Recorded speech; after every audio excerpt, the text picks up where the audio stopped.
오늘 문법 두 번째 시간 품사 마저 보도록 하겠습니다. 지난 시간에 체연에서 뭐 봤어요? 명사, 대명사, 수사 이렇게 봤었습니다. 그 중에서 명사 같은 경우에는 자립명사와 의존명사로 나뉠 수 있고 또 고유명사와 보통명사로 나뉠 수 있다 그랬어요. 그 중에서 우리가 중요하게 봐줘야 되는 건 뭐다? 의존명사. 이거 중요하게 봐줘야 된다고 얘기를 했었고, 대명사는 인칭대명사와 지시대명사로 나뉜다고 했습니다. 그 중에서 인칭대명사에 주의 깊게 봐줘야 되는 거는 뭐였어요? 인칭대명사에서 부정칭, 미지칭 구분하는 것, 그런 것들 구분할 수 있어야 된다 그랬고요. 그리고 지시대명사에서는 뭐가 중요하다 그랬습니까? 지시대명사와 지시부사와 지시관형사 구분하는 게 핵심이라고 그랬습니다. 수사는 숫자와 관련된 건데 양수사와 서수사로 나뉩니다. 수량을 나타내는 단위와 순서를 나타내는 단위로 해서 양수사, 서수사인데 여기서도 중요한 건 뭐라 그랬어요? 수사와 수관형사의 구분이 중요하다고 했어요. 그 다음에 체언한 다음에 뭐 했었습니까? 수식원. 수식원에서는 관형사와 부사가 있고요. 관형사는 그 성상관형사, 지시관형사, 그리고 수관형사 이렇게 세 가지로 나뉘어 있었죠. 성상관형사가 우리가 일반적으로 알고 있는 새 옷, 헌 가방 이런 식으로 나오는 상태를 나타내는 체연의 상태를 나타내주는 관형사고요. 수관형사는 수사랑 비교, 그 다음에 지시관형사는 지시대명사랑 비교가 중요하다 그랬고요. 부사 같은 경우에는 부사는 분류를 출제하는 경우가 있기 때문에 분류를 꼼꼼하게 정확하게 알고 있어야 된다고 했습니다. 부사는 성분부사와 뭐가 있었어요? 문장부사로 나뉘었었고요. 관형사는 무조건 체언을 수식하거든요. 관형사는 무조건 체언을 수식하는데 부사 같은 경우에는 우리가 보통 용언 수식이라고 많이 배웠을 거예요. 용언을 수식하기도 하지만 뭐도 수식합니까? 문장을 수식하기도 합니다. 그리고 또 다른 부사를 수식하기도 해요. 그래서 용언을 수식하거나 다른 부사를 수식하면은 특정 성분을 수식한다 그래서 성분부사라 그러고요. 문장 전체를 수식하면은 문장부사라고 합니다. 성분부사는 다시 세 가지로 나뉘었었죠. 지시부사, 성상부사, 부정부사 이렇게 나뉘었었고요. 문장부사는 다시 두 가지였습니다. 하나가 접속부사, 또 하나는 양태부사라고 했고, 양태 같은 경우는 심리의 양상까지 같이 드러내준다라고 했습니다. 그리고 성분부사와 문장부사의 차이점은 성분부사는 수식하는 말 바로 앞에 온다. 그래서 위치를 자유롭게 이동할 수 없어요. 수식하는 말 바로 앞에 아니라 다른 데 있으면은 수식하는 게 뭔지가 모호해지고 의미가 달라질 수가 있거든. 그에 비해서 문장부사는 자리 이동이 자유롭다라고 얘기를 했었습니다. 그래서 체언, 수식언 했었고 오늘은 관계언 하겠습니다. 관계언은요. 단어와 단어, 문장 성분과 문장 성분의 관계를 정해주는 게 관계언이고요. 여기에 해당하는 게 뭐가 있습니까? 조사 있습니다. 모든 문법에서 특히 품사에서 조사가 가장 핵심이에요. 왜냐하면 이 조사가 어떻게 단어의 관계를 정해준다는 얘기는 자격을 얘가 정해져 버리는 거거든요. 그래서 이 단어가 뭐 문장 성분이 무엇인지 품사가 무엇인지를 판단할 때 뭘 기준으로 많이 판단해요? 조사를 기준으로 많이 판단을 하게 됩니다. 조사는 다시 세 가지로 나뉘어요. 첫 번째가 격조사, 두 번째가 보조사, 세 번째가 접속조사입니다. 이렇게 세 가지로 나뉘는데 너네가 완벽하게 암기를 해줘야 되는 것 다 암기해줘야 되긴 하지만 격조사 관련해서는 정말 꼼꼼하게 암기를 해주셔야 돼요. 왜냐하면 격조사를 제대로 암기하지 않으면 이 뒤에 나오게 될 문장 부분에서 문장 성분 판단을 할 수가 없습니다. 격조사는요. 의미는 없어요. 의미는 없고 문장의 자격만 정해주는 기능을 하는 게 격조사입니다. 그래서 이 격조사는 각각의 문장 성분의 이름이 다 붙어요. 주어를 만들어주는 주격조사, 목적어를 만들어주는 목적격조사, 보어를 만들어주는 복격조사, 서술격조사, 부사격조사, 관형격조사 이런 식으로 다 나뉘게 됩니다. 격조사 이쪽에다 쓸게요. 격조사는 제일 먼저 주격조사, 주격조사는 주어에 붙는 조사예요.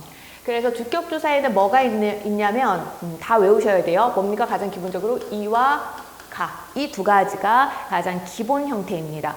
그리고 여기에다가 높임의 의미를 더하고 싶으면 주격조사 뭐를 사용합니까? 깨서 사용하고요. 단체에서 사용하는 주격조사는 뭐가 있어요? 송윤아, 단체에서 사용하는 주격조사 뭐 있어요? 에서 있습니다. 에서. 그리고 주격조사 다음에 우선 앞쪽에다가 필수 성분 격조사부터 쓸게요. 주어 말고 또 필수 성분 뭐 있어요? 주어, 목적어, 목적격 조사, 목적어를 만들어주는 목적격 조사. 목적격 조사가 제일 단순해요. 을을, 이것밖에 없습니다. 을과 를, 두 개밖에 없고요. 그 다음에 또 필수 성분 뭐 있습니까? 복격조사, 보어 만들어주는 복격조사 있습니다. 복격조사도 주격조사랑 형태가 똑같아요. 이와 가입니다. 이렇게 형태가 똑같을 경우에는 뭐 문장을 보고 판단할 수밖에 없어요. 이게 주격조사인지 복격조사인지 안 틀릴 것 같죠? 너무나도 쉬운데도 불구하고 애들이 자꾸 깜빡깜빡 실수를 많이 하는 부분 중에 하나입니다. 복격조사 이, 가 있고요. 그 다음에 필수 성분 뭐 있습니까? 주어, 목적어, 보어 말고 또 필수 성분 뭐 있어요? 서술어 있죠? 네, 서술어를 만들어주는 서술격 조사 있습니다. 서술격 조사는 이다예요. 이다인데 나머지와 다르게 이 서술격 조사 같은 경우에는 가변어입니다. 지난번에 품사 나눌 때 이렇게 체언, 수식언, 관계언, 용언 이렇게 나누는 건 뭐라 그래서 기능에 따라서 나누는 거라 그랬고요. 명사, 대명사, 수사, 관용사, 부사, 조사 뭐 이런 식으로 나누는 건 의미에 따라서 나누는 거라 그랬고요. 그 다음에 형태에 따라서도 가변어와 불변어로 나눌 수 있다고 했어요. 가변어는 형태가 변화하는 것, 불변어는 형태가 변화하지 않는 것인데 보통 가변어에는 뭐 얘기해요? 용언, 기본적으로 용언 들어가고 특이하게 서술격 조사도 가변어에 포함을 시킵니다. 왜? 활용을 할 수 있어요. 학생이라는 체언에 얘가 붙어가지고 이 체언 같은 경우는 보통 몸체자를 써가지고 문장에서 목적어나 주어나 이런 기능을 많이 하거든요. 근데 여기 서술격 조사 이다를 붙여가지고 뭘 만들어줘요? 서술어를 만들어줄 수가 있어요. 그랬을 때 학생이다, 학생이고, 학생이니, 학생 뭐 이, 비음, 니다 뭐 이런 식으로 학생입니다. 해서 형태가 바뀔 수가 있죠. 그래서 얘도 가변어입니다. 여기까지가 문장 성분으로 따지면 필수 성분을 만들어주는 격조사들이 있고요. 그 다음에 부속 성분 뭐 있습니까? 부사어와 관형어가 부속 성분이죠. 그래서 이번에는 관형어를 만들어주는 관형격 조사. 관형격 조사는 의 하나밖에 없어요. 의 하나밖에 없고요. 그 다음에 부사격 조사. 부사어를 만들어주는 부사격 조사. 얘가 좀 많습니다. 얘를 부사격 조사를 너네가 다 외울 수는 없어요. 내가 아까 격조사를 얘기를 하면서 격조사는 문장 성분의 자격을 결정짓는다라 그랬어요.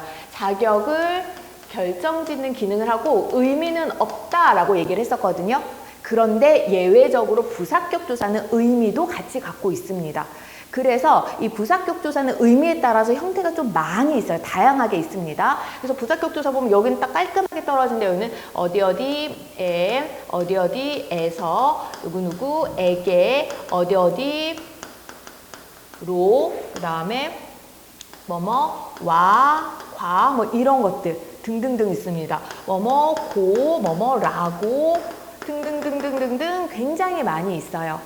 그래서 이 부사격 조사는 명칭을 다시 한번 붙이기도 해요. 예를 들어서 고는 무슨 부사격 조사? 철수가 집에 간다고 말했다.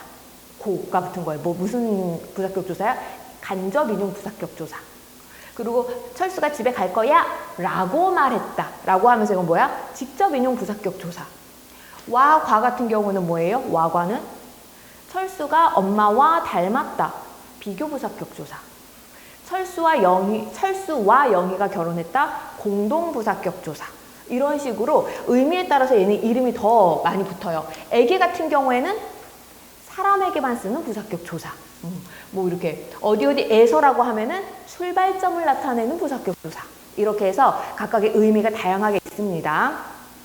부사격조사는 그래서 너네가 나올 때마다 암기를 해주시는 게 좋고요. 여기에 쓴 부사격조사는 가장 기본 부사격조사입니다. 당연히 이거는 다 암기가 되어 있으셔야 해요. 예문이라든가 이런 거는 이따가 한번 싹 정리해 줄 거예요. 지금 우선 개념부터 정리를 하는 중이야.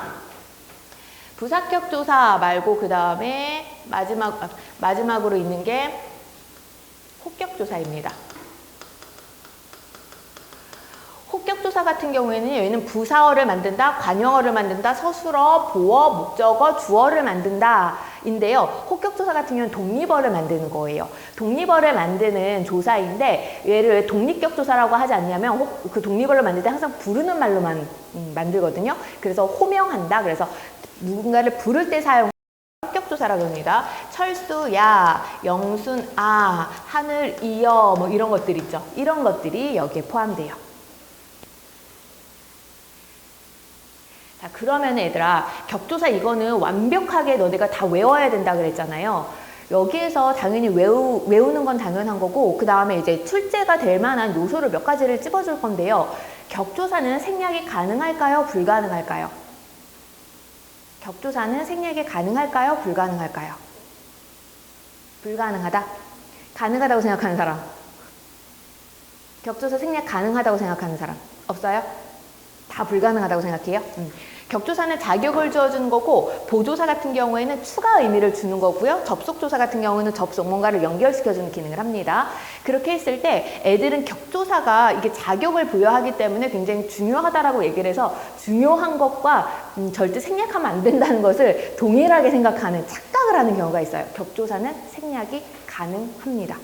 너네 일상 대화를 나누는 걸 보세요. 내가 문장 하나 해볼게요. 내가 집에 가요 라고 했어요. 여기에 조사가 가라는 조사와 애라는 조사와 너네는 미처 눈치를 채지 못했겠지만 조사 하나 더 있죠. 뭐 있어요? 조사가 하나 더 있는데 여기 이 문장에 뭐가 조사일까요? 요. 가는 주격조사, 애는 부사격조사, 요는 이따가 할 보조사입니다. 그랬을 때 너네 이거 항상 말할 때 내가 집에 가 이렇게 해요? 나 집에 가, 나 집 가, 나 밥 먹어 이러죠. 내가 밥을 먹어요 했을 때 나 밥 먹어 이런 식으로 얘기할 수 있잖아요. 그러다 보니까 격조사는 생략이 가능합니다. 격조사를 생략할 수 있는 이유는 뭐 때문이냐면 격조사는 문장에 자격을 주어주는 거죠. 자격을 주어주는데 우리 말에는 단어 배열 순서가 정해져 있어요. 거의 대부분 맨 앞에 뭐가 와요? 주어가 와요. 그리고 맨 뒤에 서술어가 오고 가운데 목적어라든가 부사어나 관용어 이런 것들이 오거든요. 그리고 관용어는 반드시 뭐 앞에 와요? 관용어는 체온을 수식하기 때문에 체온 앞에 오고 이런 식으로 문장에 그 배열 순서가 정해져 있기 때문에 우리가 일상적인 대화를 나누면서 격조사를 생략하더라도 의사소통이 가능합니다. 그리고 격조사는 내가 뭐라 그랬어? 특정한 의미가 없다 그랬어요. 특정한 의미가 없기 때문에 얘를 생략한다 그래서 의미가 변화하지 않아요. 그에 비해서 내가 아까 이 요라는 건 보조사라고 얘기를 했잖아요. 요는 보조사라서 특정한 의미를 더해주거든요. 그래서 얘를 생략하게 되면은 어떻게 될까요? 가능해요? 불가능해요? 불가능합니다. 문장 자체는 틀리지 않아요. 내가 집에 가, 나 집 가 라는 문장 그대로 괜찮은데 문제는 뭐예요? 이 요가 생략되면 높임의 의도가 사라져 버려요. 그래서 원래 내가 의도했던 그 의미가 아닌 의미가 되어버립니다. 교장 선생님한테 나 집 가 이렇게 말하는 것과 똑같아지는 거예요. 그래서 보조사는 생략하면 안 됩니다. 보조사를 생략하면 내가 의미를 부여했던 게 사라지기 때문에 의미가 달라져 버립니다. 하지만 격조사는 생략이 가능해요. 그게 문제에 좀 많이 출제가 돼요. 그리고 그러다 보니까 너네가 이제 나중에 문장 성분이라든가 겹문장 같은 거 파악을 할 때 여기에서 함정이 진짜 많거든요. 격조사가 생략되어 있다 보니까 생략된 것만 생각을 해가지고 거기에 이 문장 성분이 뭘까를 너네가 잘 못 찾는 경우가 있어요. 있어야지만 찾을 수 있다고 생각을 하는 거야. 없어도 찾을 수 있습니다. 그냥 너네가 문장 구성 방식만 보고도 판단을 하고요. 아니면은 진짜 긴가민가 하면은 너네 이 격조사 몇 개 안 되잖아. 이거 다 외운 다음에 넣어보시면 돼요. 넣어보셔가지고 문장에 가장 매끄럽게 연결이 되는 게 이거 무슨 성분이겠구나 라고 판단해 주시면 됩니다. 그래서 이렇게 격조사가 있는데 문제는 항상 품사 그 의존명사 할 때도 그랬고 뭐 수사 수관형사 할 때도 그랬고요. 뭐가 품사에서는 가장 중요하다 그랬어요? 품사의 통용. 같은 형태인데 서로 다른 의미를 가지게 된다거나 아니면 의미도 같고 형태도 같은데 서로 품사가 달라진다거나 이런 것들이 핵심이라고 했습니다. 여기서도 마찬가지예요. 이와 가 어때요? 복격조사와 주격조사 둘 다 이 가라고 동일한 형식을 갖고 있어요. 그렇기 때문에 이걸 구분하는 방법을 너네가 알아야 되는데 구분하는 방법은 뭐 별거 없습니다. 복격조사는 보어를 만들어주는 아이를 복격조사라 그러죠. 그럼 보어가 뭔지를 알면 돼요. 보어가 뭐예요? 뭘 보어라고 합니까? 뭐가 보어야? 내가 무리한 질문을 했나요 또?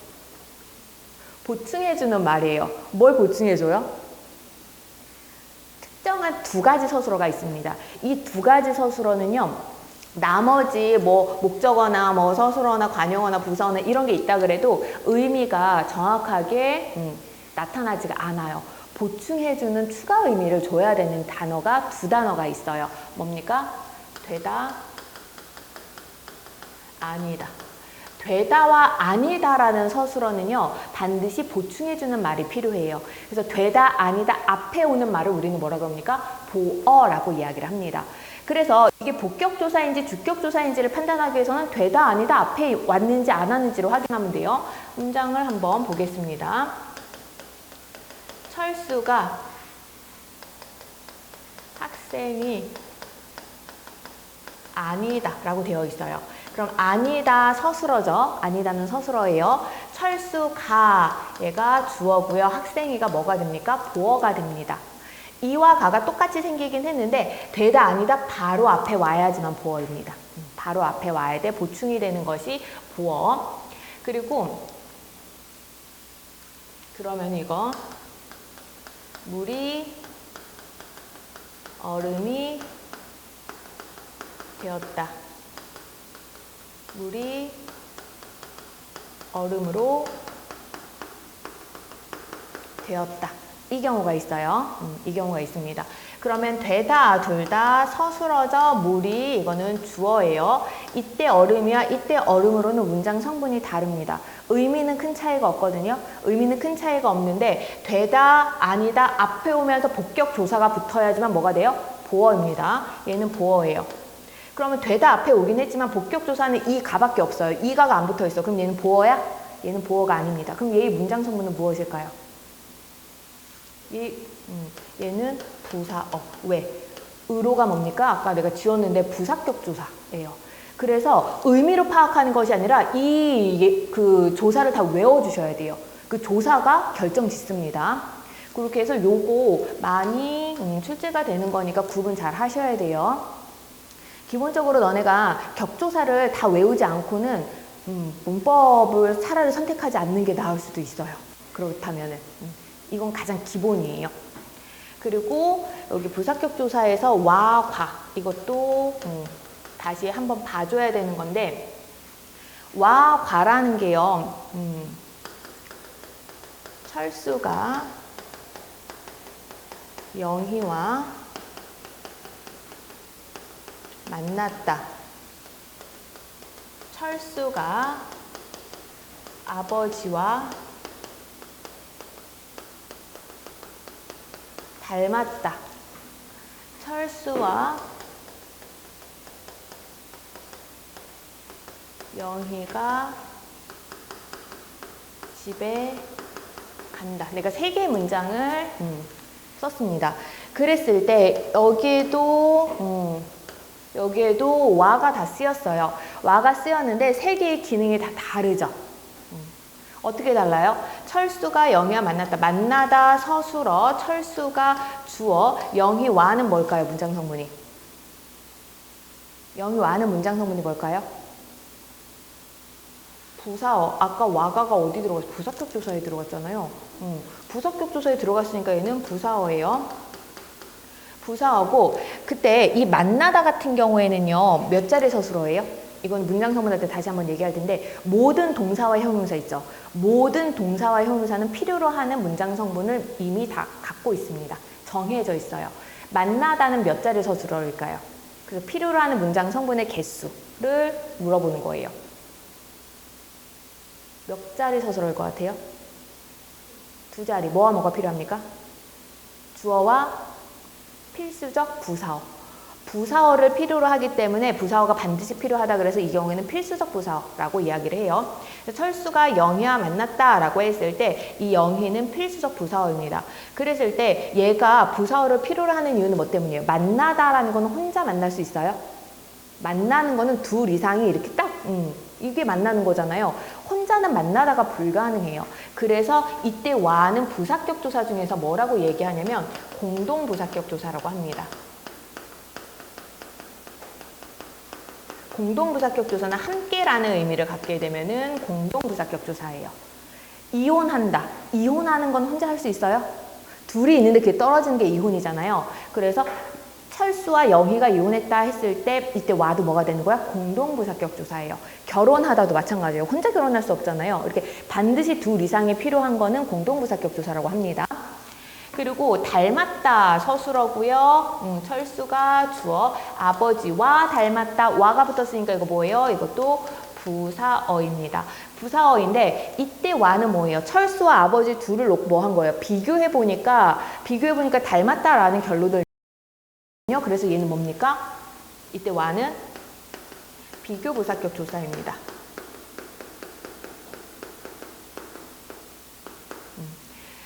둘 다 부사격 조사라는 거는 공통점이 있기는 하지만 아까 부사격 조사는 뭐도 갖고 있다고 그랬어요? 의미도 같이 갖고 있다고 그랬잖아요. 그래서 그 의미 구분까지 하실 수 있으셔야 됩니다.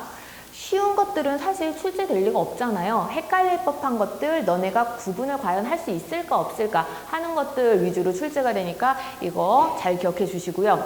그 다음에 여기 있는 와가 문제예요. 이제 간다 서술어 집에 부사어 부사격 조사잖아. 그리고 영희가 집에 간다. 그리고 철수가 집에 간다와 영희가 집에 간다라는 두 문장이 어떻게 된 거야? 결합된 거죠. 그랬을 때 그럼 이 와는 뭡니까? 이건 접속부사입니다. 아니, 접속조사입니다. 와, 과는 부사격 조사로도 쓰일 수가 있고요. 이때 쓰겠지만 접속조사로도 쓰일 수가 있어요. 구분해 주셔야 돼요. 얘는 쪼갤 수 있죠. 철수가 집에 간다, 영희가 집에 간다 두 문장으로 쪼갤 수 있죠. 이렇게 쪼개지면 얘는 접속조사인 거야. 이건 쪼개져요? 철수가 만났다. 안 돼요. 안 쪼개져요. 철수가 닮았다. 안 쪼개져요. 정보가 부정확합니다. 얘는 부사격 조사예요. 그래서 구분하셔야 돼요. 그리고 에서도 주격조사에서도 있지만 어디 부사격조사에도 에서가 있거든요. 두 개도 구분하셔야 됩니다. 너네가 문법을 공부를 할 때 있잖아. 좀 나는 암기가 취약해서 암기를 꼼꼼하게 하는 게 우선시 된다 싶잖아요. 그럼 수능형 문제를 우선 푸시면 안 돼요. 어떤 문제를 푸는 게 가장 좋으냐면 경찰대 문제를 푸는 게 가장 좋아요. 경찰대가 문법 문제 치사하게 내기로 유명하거든요. 약간 내신 스타일로 돼요. 그러니까 외웠는지 안 외웠는지, 공부를 했는지 안 했는지 그걸 많이 물어보기 때문에 경찰대 문제를 풀고 그 다음에 수능형 문제로 가는 게 너네가 문법 완성도를 높이는 데 가장 좋거든요. 근데 그 경찰대 문제에서 되게 좋아하는 문제 유형이에요. 이 에서. 왜냐면 애들이 진짜 많이 헷갈리거든요. 경찰대 문제라고 얘기를 하긴 했는데 실제 수능 기출에서도 에서 관련해서 문제가 출제가 됐습니다. 오답률이 높았어요. 애들이 헷갈려 할 수 있는 부분이라. 그리고 보면은 에서 같은 경우에는 주격조사에서는 언제 사용되냐면 단체, 기관이나 단체가 주어일 경우에는 에서를 사용합니다. 부사격조사에서는요 어떤 장소를 나타내요. 그래서 장소인데 보통 공간, 장소. 예를 들어 철수가 운동장에서 축구를 했다. 이렇게 있을 때 했어. 누가? 철수가 했어. 뭐를? 축구를 했어. 운동장에서는 그럼 뭐예요? 부사어예요. 에서는 그럼 뭐 장소를 나타내는 공간을 나타내는 부사격 조사입니다. 근데 이건 정부에서 정책을 실시했다. 실시했다 써서 누가 실시한 거야? 정부가 실시한 거죠. 얘가 그래서 주어가 되고요. 이때에서는 뭐예요? 주격조사가 됩니다. 그냥 사실 판단하는 거 되게 쉽거든요. 에서 나와 있잖아. 그리고 가로 한번 바꿔봐서 가로 바꿨는데 말이 되면 뭐예요? 아, 주격조사에서구나 라고 생각하면 돼요. 철수가 운동장 이 축구를 했다. 말 안 되잖아요. 부사격조사는 주격조사로 바꾸었을 때 완전 말이 안 되거든요. 근데 우리는 이거는 단체에서 사용하는 주격조사이기 때문에 가장 기본 형태인 이 가를 바꿔도 말이 됩니다. 그래서 이 가를 넣어봐서 말이 되면은 아, 주격조사에서구나 라고 판단하면 돼요. 단순한데도 불구하고 애들이 많이 틀립니다. 요거 좀 주의해 주시면 돼요. 그렇게 해서 격조사 했고요. 그 다음 보조사 봅니다. 보조사는 추가적인 의미를 더해주는 걸 보조사라고 이야기를 해요. 얘는 문장에 자격을 주지는 않습니다. 자격을 주지 않고 추가 의미를 더해주는데 일반적으로 은과 는 있죠. 은는이 가장 대표적으로 쓰이는 보조사예요. 그래서 우리는 철수가 집에 갔다 이렇게 써야 되는데 보통 어떻게 해요? 철수는 집에 갔다 이런 식으로 쓰는 경우가 있죠. 그래서 보조사는 격조사가 들어갈 자리에 이렇게 대신 들어가서 추가 의미를 줍니다. 얘가 들어갔을 때 가가 들어간 것과 의미 차이가 어떻게 생겨요? 철수가 집에 갔다 하면은 그냥 철수가 집에 간 사실을 진술하는 거예요. 근데 철수는 집에 갔다라고 하면은 철수에게 강조를 한다거나 철수는 집에 갔는데 다른 애들은 안 갔다거나 이런 식으로 해서 대조의 의미라든가 제한의 의미라든가 이런 걸 갖게 됩니다. 여기 격조사 자리에 들어갔는데 다른 데 넣어도 돼요.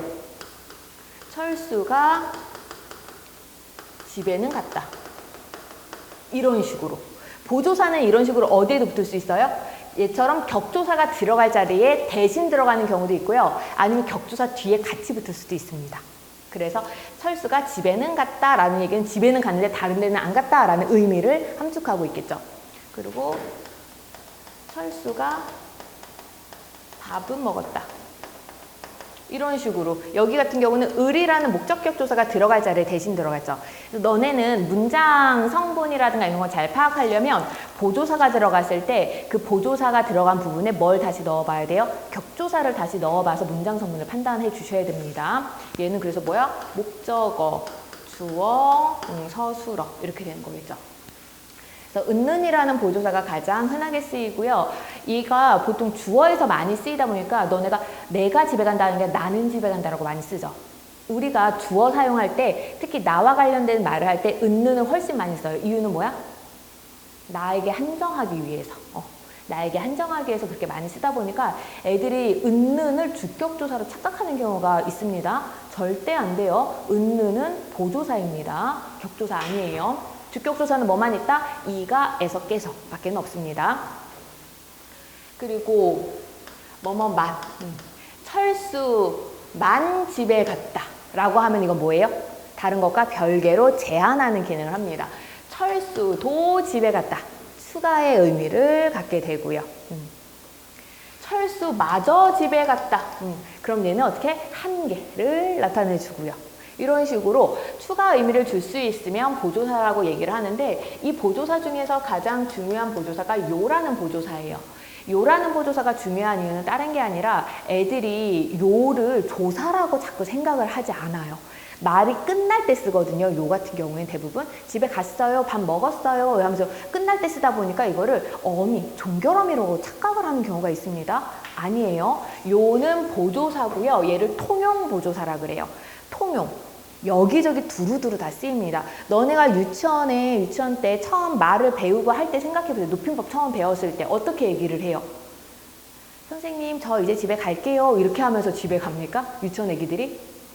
선생님, 제가요 어제요 밥을요 먹었는데요. 이런 식으로 얘기하지 않아요? 애기들 처음 높임법 배울 때 어떻게 해야 될지 모르니까 그냥 모든 말에 다 요자를 붙여요. 그게 가능합니다. 요는. 꼭 종결어미에 붙는 게 아니라 제가요, 어제요, 밥을요, 먹었는데요. 다 가능해요. 그래서 온갖 곳에 두루두루 다 붙을 수 있다. 그래서 통용 보조사라 그러고요. 얘의 기능 상대 높임. 상대 높임을 나타내는 기능을 합니다. 상대 높임 중에서 어떤 높임을 나타내는 보조사일까요? 그러면 얘는 요자 들어가는 상대 높임 뭐 있어요? 아직 문법 요소를 안 해서 너네가 모르는 거지? 그치? 송현아, 상대 높임은 뭐 있습니까? 격식체에서 하십시오체, 그 다음 하오체, 하계체, 헤라체. 비격식체에서는 해요체, 해체 이렇게 나뉘죠. 그래. 나중에 할 거야. 나중에 할 건데 1학년 아이들아 2학기 내신에 들어가지 않습니까? 2학기 내신에 들어가요. 이거 1학기에 들어가는 출판사도 있고요. 2학기에 들어가는 출판사도 있는데 천재는 2학기에 넣어놨어요. 그거를. 그래서 2학기 내신에 들어가는 부분이라 외우셔야 됩니다. 어쨌든 상대 높임 중에서 해요체를 나타내는 얘는 보조사예요. 그럼 봐봐 얘들아. 어제 집에 늦게 들어갔어요 라고 되어 있을 때 나머지 다 빼고 얘만 우선 형태소 분석을 해보겠습니다. 형태소라는 건 뭐라 그랬어요? 의미가 사라지지 않는 한 쪼갤 수 있을 만큼 다 쪼개는 걸 형태소라 그러죠. 그러면은 이거 어떻게 쪼갤 거예요? 자, 각자 쪼개보세요. 각자 쪼개보시기 바랍니다. 쪼개, 빨리. 내 눈 보는 데서 쪼개. 이거요?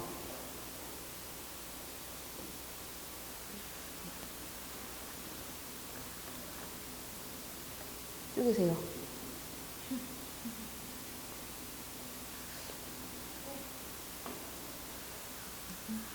하나 마음에 드는 애들이 없네. 하나 마음에 드는 애들이 없어. 아이고야. 쪼개. 네. 네. 다 틀렸어요. 어디서부터 틀냐? 너네가 들어해 이렇게 하는 것부터가 다 틀렸어. 들다죠. 들다, 들고, 연결음이잖아요. 쪼개야죠. 먹다 했을 때 형태소 어떻게 해요? 먹다 하나로 봐요. 형태소는 먹다, 먹고, 먹어 이런 식으로 쪼개잖아요. 들다에다가 써요. 연결음이. 그리고 가다에다가 어떻게? 과거 시제 선호 말음이 아시 붙었어요. 그리고 어가 뭐예요? 어가 종결음이에요. 반말을 나타내는 종결음이. 밥 먹어. 나 집에 가. 이렇게 할 때 얘가 종결의 기능을 갖고 있고 그 다음에 뭡니까? 요는 상대 높임만을 나타내 줍니다. 얘는 그래서 종결의 기능이 없어요. 그 종결의 기능이 없다는 게 어떤 문제에서 출제가 되냐면 아이들 나한테 문자 보낼 때 뭐 결석하는 경우에 이렇게 많이 보낸다. 선생님 저 오늘 뭐 있어서 오늘 못 가요. 다음 시간에 봬요 라고 나한테 보내는데 애들이 나한테 이렇게 보내는 애들이 있어요. 1번과 2번이 있을 때 몇 번이 맞을까요? 네, 그래서 너네가 큰일 난 거야. 요는 뭐 상대 높임의 기능만 갖는, 상대를 높여주는 기능만 있어요. 종결의 기능이 있다 없다? 없다라 그랬어요. 그러면은 이거 배에다가 종결어미가 없는 상태로 요가 붙는 거예요. 마치 이거 선생님 밥 먹요. 선생님 밥 먹여? 이렇게 말하는 거나 마찬가지예요. 종결어미가 없어. 뭐 어쩌자는 거야. 근데 애들이 이렇게 쓰거든요. 안 돼요. 틀린 말입니다. 종결어미가 없는 상태로 요를 붙이면 요는 말을 끝낼 수가 없어요. 틀린 말이에요. 얘가 맞습니다. 요 해갖고 배어를 축약해서 배가 된 거예요. 이렇게 쓰셔야 돼요. 2번이 맞는 표현입니다. 이 요가 종결의 의미가 없다는 게 여기에서 많이 출제가 돼요. 애들이. 이거는 한글 맞춤법이랑도 관련이 있는 부분이라서 맞춤법 관련해서 출제가 되는데 요즘에는 잘 출제가 되지 않습니다. 왜? 공부를 좀 한 아이들은 다 외우고 있거든요. 그래서 그 상위 변별력이 없는 문제예요. 그런데 어디 변별력은 있습니까? 상위권이 아닌 중하위권 변별력이 굉장히 높은 거라 외워주세요. 요는 뭐다? 종결의 기능이 없다. 무슨 기능만 한다? 상대 높임의 기능만 한다. 조금만 좀 잘 기억해 주시기 바랍니다. 그리고 지금 너네 이거 형태소 나누는 거 막 엉망진창이었잖아요. 괜찮아요. 아직 용언을 안 해서 그래요. 용언 하면서 내가 어미분류 정리해 줄 테니까 그것까지 하고 나면 좀 익숙해질 거야. 반복적으로 말하지만 문법은 처음에 아무리 꼼꼼하게 본다 그래도 한 번을 다 돌리지 않으면은 이해할 수가 없습니다. 왜? 뒤에 있는 것들이 막 섞여서 거미줄처럼 연결되어 있어서 그래요. 이렇게 해서 보조사 봤고요. 그 다음에 접속조사 봅니다. 접속조사는 아까 뭐 있었어요? 나는 사과와 배를 먹었다. 그럼 나는 사과를 먹었다. 나는 배를 먹었다. 이렇게 되는 거죠. 그래서 와, 과 있고요. 나는 사과하고 배하고 먹었어. 이렇게 말할 수도 있고요. 나는 사과랑 배랑 먹었어. 나는 사과랑 배랑 먹었어. 이런 식으로 사용하는 거. 두 가지 이상을 단어도 상관이 없고요. 연결시켜 주면은 접속조사입니다.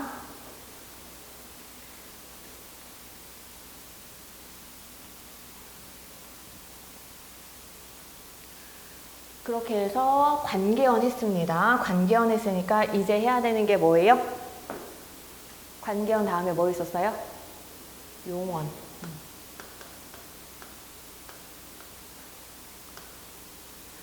그 조사가 기준이 된다 그랬잖아요. 조사는 기준이 돼서 당연히 기준점을 알고 있어야 되는 거고, 용언은 품사의 꽃이라고 볼 수가 있습니다. 내가 품사의 꽃이에요. 용어는 그냥 동사, 형용사 이렇게만 하는 게 아니라 그 동사, 형용사 당연히 구분해야 되고, 거기에서 이제 출제할 수 있는 요소들이 하나 여러 가지로 나누어서 다시 봐야 됩니다. 용어는 활용할 수 있기 때문에 용언이라고 부르고요. 용언에는 뭐가 있습니까? 동사와 형용사가 있습니다. 동사는 움직임을 나타내는 것, 그리고 형용사는 상태나 성질을 나타내는 것. 그래서 형용사, 동사 있습니다. 뭐 여기를 작용동사, 동작동사 이렇게 나누기도 하고요. 그 다음에 형용사는 성상형용사, 지시형용사 이렇게 나누기도 하는데요. 그 부사 같은 경우는 내가 다 나누라고 했잖아요. 부사는 성분부사, 문장부사 하면서 다 나누라고 했었잖아. 근데 얘는 그렇게까지 나누지 않아도 상관이 없습니다. 그냥 동사, 형용사로만 알아주시고요. 이 동사는 움직임, 형용사는 상태나 성질인데 여기에서 1번으로 너네가 이제 봐줘야 되는 것. 첫 번째 봐줘야 되는 거. 동사, 형용사는 활용을 한다 그랬죠? 활용이라는 건 뭐다? 어미가 교체되는 걸 활용이라고 했습니다. 그래서 뭐부터? 어미, 분류부터 하실 수 있으셔야 돼요. 어미, 분류. 어미 분류를 잘해야지 너네 형태소 문제랑 문장 문제까지 같이 풀 수가 있습니다. 특히 문장에서 뭐? 안긴 문장, 명사절, 관형사절, 부사절 이런 거 어미 분류를 잘 할 수 있어야지 풀 수 있어요. 어미는 크게 두 가지로 나뉩니다. 어미는 크게 두 가지로 나뉘어요. 뭐와 뭐? 위치에 따라서 두 가지로 나뉘어요. 네. 선어말 어미, 어말 어미. 선어말 어미와 어말 어미로 우선 분류를 합니다. 그 먹다로 볼게요. 먹다. 안 바뀌는 부분을 뭐라 그런다 그랬어? 어간이라 그랬어요. 바뀌는 부분을 뭐라 그랬어요? 어미라 그랬어요. 그래서 먹다 하는데 이 단어 어때요? 말의 끝에 와 있죠. 그럼 이 단어 뭐에 속해요? 어말어미에 속합니다. 어말어미. 말의 끝에 온다. 그래서 어말어미예요. 선어말어미는 어말어미 선 앞에 오는 거예요. 그럼 여기 앞에 넣을 수 있는 선어말어미가 뭐가 있을까? 우선 첫 번째 시제 선어말어미 있습니다. 밥을 먹었다 이런 식으로, 그쵸? 어말어미 앞에 옵니다. 밥을 먹는다, 밥을 먹겠다 이런 식으로 시제 선어말어미가 있는데요. 시제 선어말어미는 다시 과거 시제, 현재 시제, 미래 시제 선어말어미가 있고요. 과거 시제 선어말어미는 at,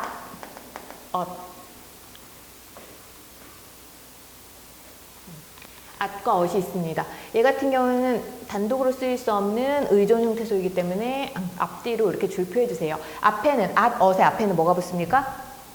간이 붙어야 되고요. at, ot의 뒤에는 뭐가 붙어야 돼요? 어말, 어미가 붙어야 되겠죠. 그리고 현재 시제 선어말 어미는 뭐예요? 밥을 먹는다. 는이 붙어야 되겠죠. 미래 시제 선어말 어미는 밥을 먹겠다. 이렇게 붙습니다. 지금 내가 받침이 있는 걸로 썼죠. 받침 없는 걸로 한번 해볼게요. 집에 가다 했을 때 집에 갔다. 양성은 양성끼리 모음조에 따라서 at을 썼고요. 여기 똑같습니다. 집에 간다. 뭐도 있어요. 현재는 니은. 받침이 없을 경우에는 니은을 씁니다. 그리고 집에 가겠다. 똑같습니다. 이렇게 해서 시제 선어말 어미가 있고, 과거 시제 선어말 어미 중에서 회상을 나타내는 과거 시제가 있어요. 집에 가더라. 철수가 밥을 먹더라. 이런 식으로도 쓸 수가 있거든요. 그래서 여기에는 뭐도 더도 과거 회상을 나타내는 선어말 어미 시제까지 같이 갖고 있어요. 의미가. 그리고 선어말 어미는 두 개밖에 없거든요. 시제 말고 하나가 더 뭐 있습니까? 높임 선어말 어미가 있습니다. 높임의 선어말 어미.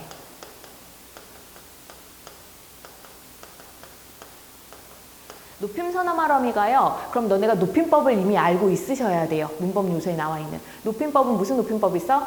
주체 높임법, 개체 높임법, 상대 높임법 이렇게 세 가지가 있잖아요. 원래 우리가 다음 시간에 하겠지만 중세국어 시기에는요. 주체 높임 선어말 어미, 객체 높임 선어말 어미, 상대 높임 선어말 어미가 다 있었습니다. 그게 다 외워줘야 되는데 근데 현대에서는 하나만 남았어요. 뭐만? 주체 높임 선어말 어미 하나만 남아있어요. 주체 높임 선어말 어미는 뭐가 있습니까? 시 하나가 있습니다. 그래서 밥을 먹으신다. 그리고 집에 가시다. 이런 식으로 쓰일 수가 있죠. 어말 어미 앞에 오게 되는 선어말 어미 시 하나 있습니다. 그 다음에 이제 어말 어미를 보게 될 거예요.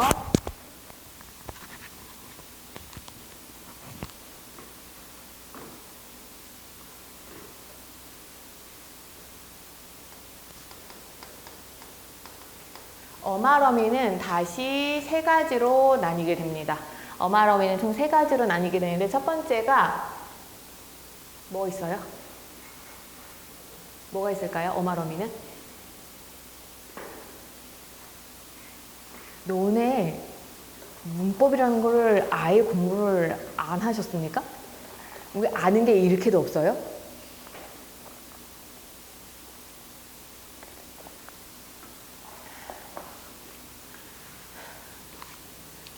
네, 종결어미, 연결어미, 하나, 마지막으로 전성어미 이렇게 있습니다.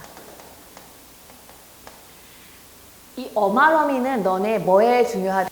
문장의 짜임에서 명사절, 관형사절, 부사절 이런 것들을 이 어미들이 결정지어줍니다. 암기 꼼꼼하게 해주셔야 돼요. 우선 종결어미 같은 경우에는요. 아까 먹다 같은 경우 보면은 먹다, 종결됐죠.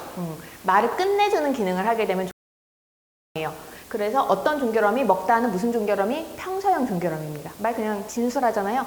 밥을 먹니? 이건 무슨 종결어미일까 그러면? 의문형 종결어미. 야, 밥을 먹자. 이거는 청유형 종결어미. 밥을 먹어라. 명령형 종결어미. 밥을 먹는구나. 감탄형 종결어미. 이런 식으로. 그래서 이 종결어미는 뭐랑 연관이 되냐면 문법 요소에서 문장의 종류 있죠. 의문문이니 뭐 평서문이니 명령문이니 그런 것과 관련이 있습니다. 근데 이거는 굳이 내가 쓸 필요가 없을 것 같아요. 너네 이거 가지고 밥을 먹니? 이게 질문이라는 거 모르는 사람은 없잖아요. 그래서 얘는 그냥 이렇게 편안하게 종결어미는 넘어가도록 하겠습니다. 연결어미. 연결어미는 세 가지로 나뉩니다. 연결어미는 다시 세 가지로 나뉘어요. 첫 번째가 참 너네 근데 내가 칠판에 쓰는 거 모조리 다 필기하라고 얘기했죠? 칠판에 쓰는 거 뭐야? 무조건 외워야 되는 것만. 다 외워야 되는 것만 써요. 탄수하는 거 싫어가지고 최소한의 것을 쓰니까 예문이 아닌 이상은 예문도 쓰는 게 좋기는 해요. 왜냐면 나중에 보려고 그러면 기억 잘 안 나거든. 예문 없으면. 쓰는 게 좋긴 한데 이거 내가 이렇게 분류해 주는 건 무조건 다 쓰세요. 연결어미는 세 가지로 나뉘는데 너네 동사나 형용사에 붙는 거잖아요. 지금 어미니까. 먹다에다가 말을 연결시켜. 밥을 먹고 어쩌고저쩌고. 밥을 먹었지만 어쩌고저쩌고. 어순 과거 시제고 여기다 지만이라는 연결어미 붙은 거예요. 이런 식으로 밥을 먹으니 어쩌고저쩌고. 이런 식으로 연결어미가 있거든요. 근데 이렇게 동사나 용언이 여러 개가 겹치게 되면 그걸 우리는 무슨 문장이라 그래요? 겹문장이라 그러죠. 겹문장이라 그러고 서술어가 나오고 뒤에 다른 문장이 이렇게 나란히 나오게 되는 걸 무슨 문장이라 그래요? 이어진 문장이라고 합니다. 그래서 이 연결어미 같은 경우에는 이어진 문장의 종류에 따라 나뉘어져요. 이어진 문장은 어떤 문장과 어떤 문장이 있어? 어떻게 이어진 문장? 어떻게 이어진 문장?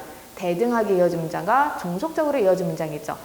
얘도 똑같습니다. 대등적 연결어미. 그 다음에 종속적 연결어미. 이렇게 나뉘게 돼요. 이 두 가지가 문장의 짜임에서 이어진 문장을 나누는 기준이 되는 거야.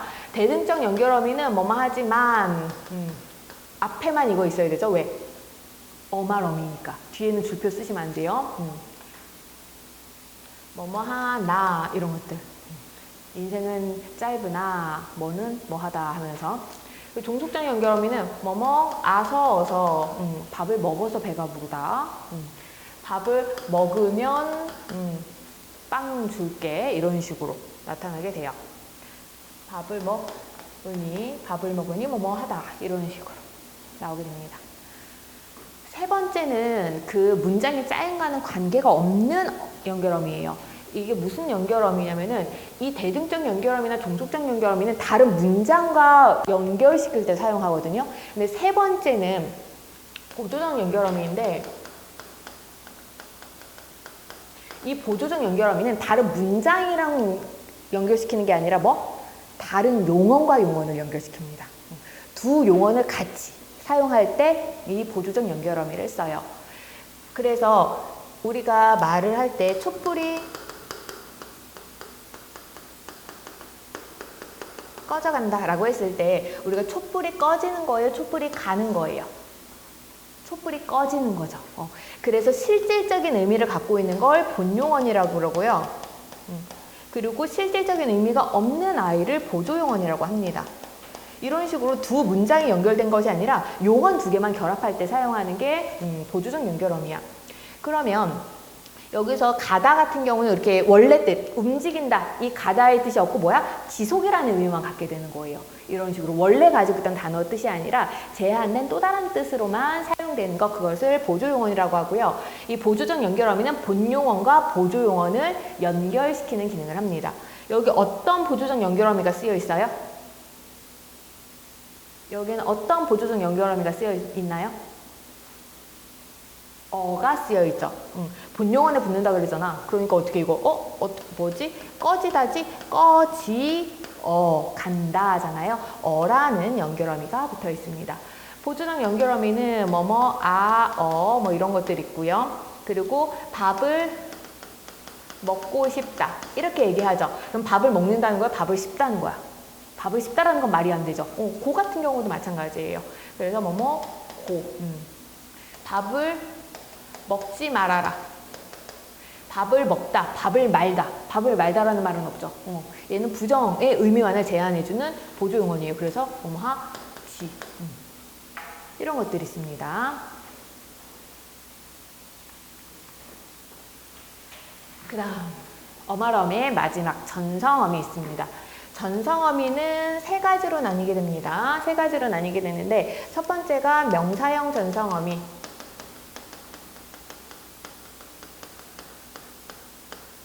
두 번째가 관형사형 전성어미.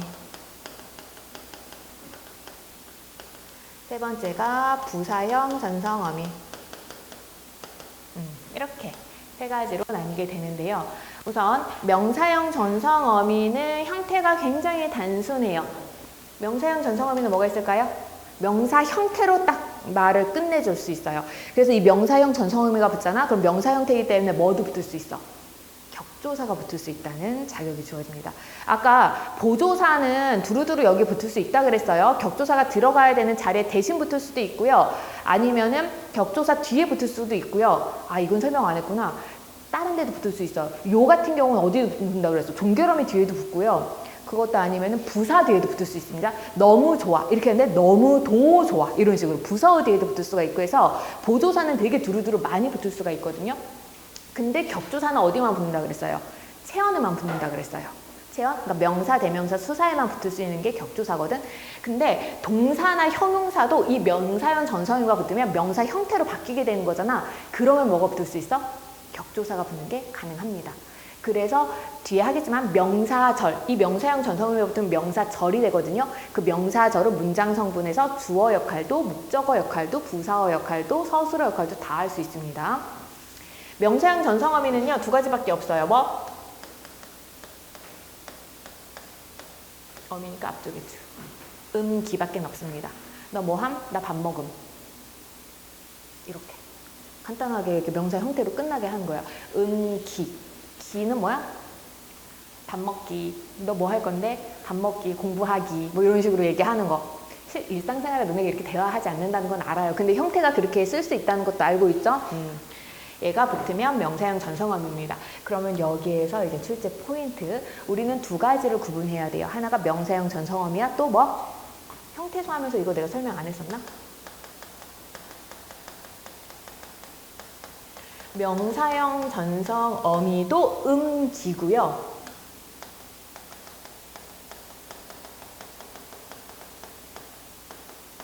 명사파생 접사도 기라는 명사파생 접사가 있어요.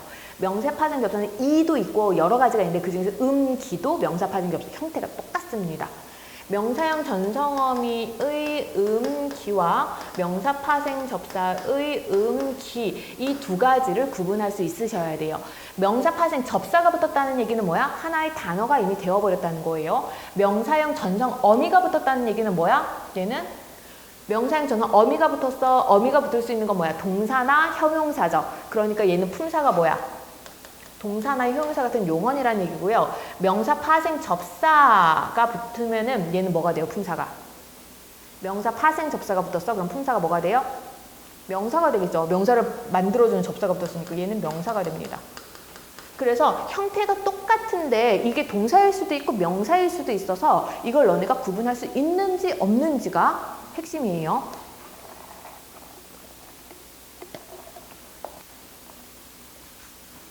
예를 들어서 내가 이렇게 썼어요. 잠이라는 말을 썼어요. 잠. 이것만 가지고 너네는 얘가 명사인지 동사인지 판단할 수 있다 없다? 없습니다. 형태만 가지고는 절대 판단할 수 없어요. 왜? 똑같으니까 형태가 여기 이 미음이 그대로 쓰여진 거잖아. 그래서 이런 식으로 물어보진 않고요. 항상 문장이 주어진 다음에 그 문장에서 얘의 품사를 물어보게 됩니다. 잠이라는 게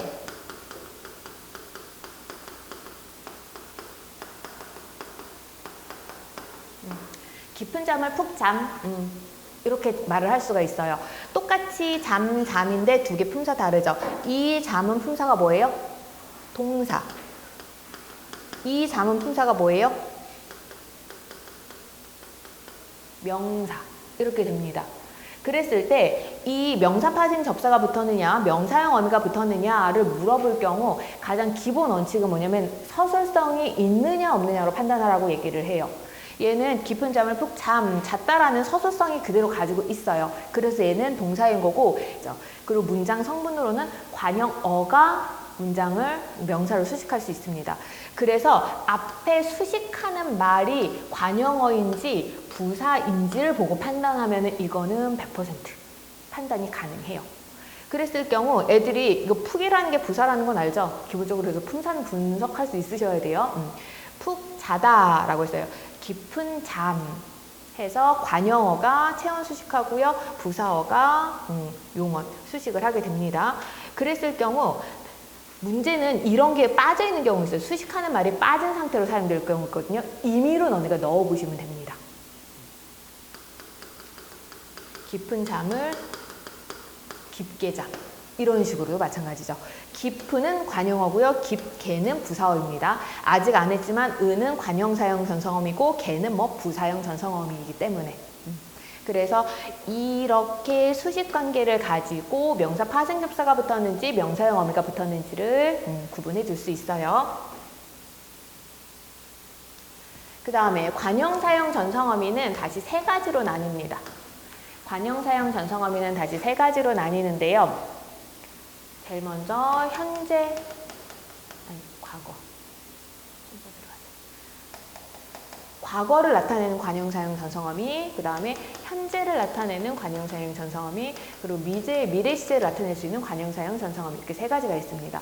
앞에서 선어말어미가 시제 선어말어미가 있었잖아요. 선어말 어미를 통해서도 시제를 나타내 줄 수 있지만 관형사형 전성어미를 통해서도 시제를 나타내 줄 수가 있습니다. 그러면서 이 관형사형 전성어미가 붙었다는 얘기는 관형사처럼 쓰일 수 있다는 얘기예요. 관형사는 무슨 기능합니까? 체온을 수식하는 기능을 하죠. 그래서 관형사형 전성어미가 붙으면 체온 수식이 가능합니다. 먹다로 할게요. 먹다가 종결음이고요. 여기 사람이라는 체온을 수식하고 싶어. 그럴 경우 어떻게 합니까? 밥을 먹은 사람, 밥을 먹는 사람, 밥을 먹을 사람. 이런 식으로 은, 는, 을 같은 게 붙으면 사람이란 체온을 수식할 수가 있죠. 그럼 얘네가 관형사형 전성어미인데 지금 봐서 알겠지만 어때요? 이 관형사형 전성어미는 시제의 의미까지 같이 갖게 됩니다. 그래서 밥을 먹은 사람이라고 하면 어떻게 돼요? 과거 시제를 나타내는 관형사형 전성어미가 되고요. 밥을 먹는 사람 하면은 현재 시제를 나타내는 관형사형 전성어미가 되고요. 밥을 먹을 사람은 미래 시제를 나타내는 관형사형 전성어미가 됩니다. 닫힘이 있는 걸로 없는 걸로 한번 볼게요. 가다예요. 집에 과거로 하려면 어떻게 해? 집에 가는 사람, 집에 가는 사람, 집에 갈 사람 이렇게 되는 거죠. 그래서 과거 시제는 니은, 현재 시제는 는 그대로 쓰고요. 미래 시제는 리을 이렇게 됩니다.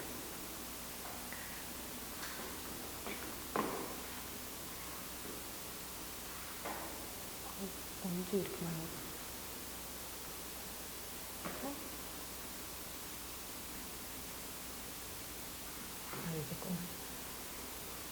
보세요. 그랬을 때 여기 니은이 관형사형으로 쓰일 때는 뭐야? 과거 시제죠. 그런데 이 니은이 선어말 어미로 쓰일 때는 뭐예요? 현재 시제입니다. 그래서 헷갈리지 않도록 하시고요. 근데 이거 외우는 거 아니라 너네 시제를 못 느끼거나 그러진 않지 않냐? 우리가 일상생활 대화하면서 이게 과거인지 현재인지 미래인지를 구분 못하지는 않으니까 얘를 무슨 이론처럼 외우지 않으셔도 되고요. 그냥 너네가 형태도 분석해서 의미로 판단해 주시면 됩니다. 그래서 관형사형 전성어미 이렇게 있고, 그 다음 부사형 전성어미 있습니다. 부사형 전성어미 같은 경우에는 뭐가 있냐면 뭐뭐하 개, 뭐뭐하 고, 뭐뭐하 도로 이런 것들이 여기에 포함될 수가 있어요.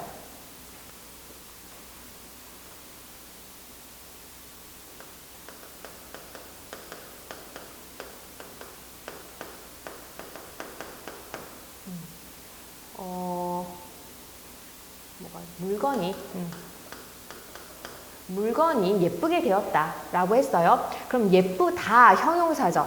형용사인데 개라는 뭐가 붙어서 부사형 전성형에 대해서 되다라는 뭘 수식하게 됩니까? 서술어로 수식하게끔 만들어줍니다. 부사는 기본적으로 용언 수식할 수 있는 게 부사니까요. 그래서 부사형 전성어미가 붙으면 이런 식으로 서술어로 수식하게끔 만들어줘요. 고는 지금 얘가 생각나는 게 없으니까 도로.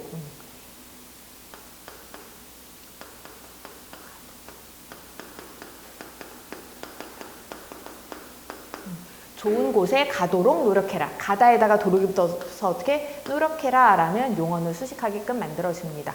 이런 아이가 부사형 전성어미. 이 부사형 전성어미나 관형사형 전성어미나 명사형 전성어미가 붙잖아요. 그러면 무조건 뭐가 됩니까? 견문장이 됩니다. 견문장이 되고, 명사형 전성어미가 붙었으면 뭐? 명사절이 되고요. 관형사형 전성어미가 붙었으면 관형사절이 되고요. 부사형 전성어미가 붙었으면 부사절이 됩니다. 예를 들어 이런 거.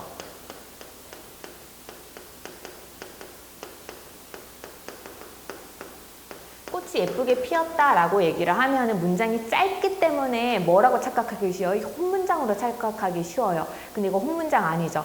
피었다, 서술어, 꽃이 주어, 꽃이 피었다. 하나의 문장이고요. 그 다음 또 뭐야? 예쁘게. 꽃이 예쁘다 해서 두 문장입니다. 그 두 문장인데 이 꽃이 예쁘다라는 문장이 어때요? 안겨있죠. 그래서 얘는 부사절을 아는 문장. 이렇게 돼요. 관형사형 전성어미 붙은 것도 마찬가지예요.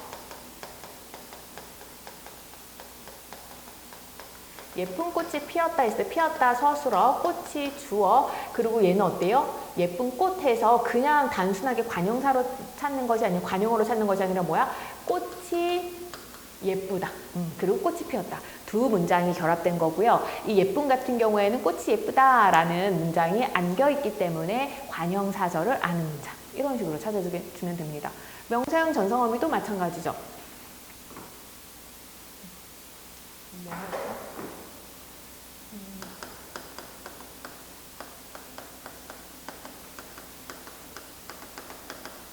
농부가 여기는 기 사용했어요. 이번에 빌었다 서술어 농부가 빌었어요. 뭘 빌었어? 비가 내리기를 빌었습니다. 이거 목적어인데 이 목적어 안에 어때? 비가 내리다 라는 문장이 하나가 더 안겨 있어요. 근데 명사 형태이기 때문에 이거 뭐 명사절을 아는 문장 이렇게 얘네가 붙으면 무조건 뭐가 된다? 견문장, 아는 문장이 된다라고 기억해 주시면 돼요. 그렇게 해서 용언 관련해서는 지금 하나 끝났습니다. 두 번째, 용언에서 너네가 알아야 되는 두 번째는 뭐냐면요. 동사, 형용사 구분 기준 알으셔야 돼요.